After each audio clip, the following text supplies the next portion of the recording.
ભરૂચના ઝઘડિયા તાલુકાના ઇન્દોર ગામે મુસ્લિમ યુવતીને ભગાડી જવાના કેસમાં મદદ કરનાર યુવકને જાતિ વિષયક ગાળો બોલીને ધાકધમકી આપી યુવકને આત્મહત્યા માટે મજબૂર કર્યો હોવાની હકીકત બહાર આવવા છતાં પણ પોલીસે આરોપીઓની ધરપકડ ન કરતા પરિવારજનોએ જિલ્લા કલેક્ટરને રજૂઆત કરી હતી।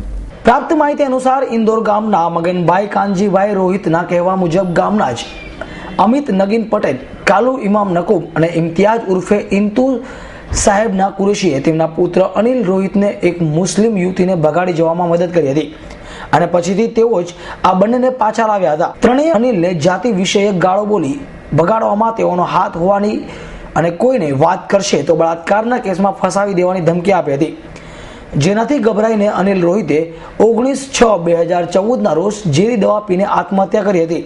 અમિત, કાળુ અને ઇમ્તિયાજે અનિલ રોહિતને આત્મહત્યા માટે મજબૂર કર્યા હોવા અંગેની ફરિયાદ 30/6/2014ના રોજ મૃતકના પિતા મગનભાઈએ ઝઘડિયા પોલીસ મથકમાં નોંધાવી હતી, પરંતુ અત્યાર સુધી પોલીસે 3માંથી એક પણ આરોપીની ધરપકડ કરી નથી। કાળુ નકુમને મૃતકના પરિવારોએ શોધી કાઢી 21/7/2014ના રોજ પોલીસને સોંપ્યો હતો, જોકે બાકીના બંને આરોપીઓની ધરપકડ થતી નથી તેવી ફરિયાદ ઉઠાવી મગન રોહિતે પોલીસમાં આ કેસમાં ભીનું સંકેલવાનો પ્રયાસ કરતી હોવાનો આક્ષેપ પણ કર્યો હતો। 17/11/2014ના રોજ આ અંગે જિલ્લા કલેક્ટરને લેખિત આપવા છતાં પગલાં ન લેવાતા આખરે મૃતકના પરિવારોએ આજરોજ કલેક્ટર કચેરી ખાતે ધરણા કરવા બેઠા હતા। મારા ગામના 3 વ્યક્તિઓએ મારા છોકરાનું કાવતરું ઘડી મોતને ઘાટ ઉતારી 5 મહિનાથી ફરાર, ત્યારબાદ સેશન કોર્ટમાં જામીન અરજીઓ મુકાતા જામીન અરજીઓ પણ મંજૂર ના થતા ત્યાર સુધી પોલીસે 5 મહિના સુધી તક આપી હાઈકોર્ટમાં મોકલેલા હોય, હાઈકોર્ટમાંથી જઈ જામીન લઈ આવીને ફરતા થઈ ગયા।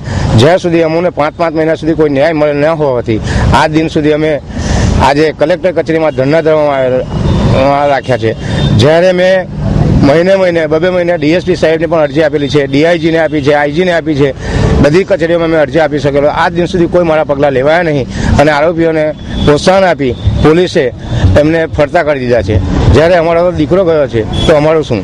એટલે ગરીબોનો બેલી કોઈ છે નહીં। આવી સૈયદ S9 ન્યૂઝ ભરૂચ।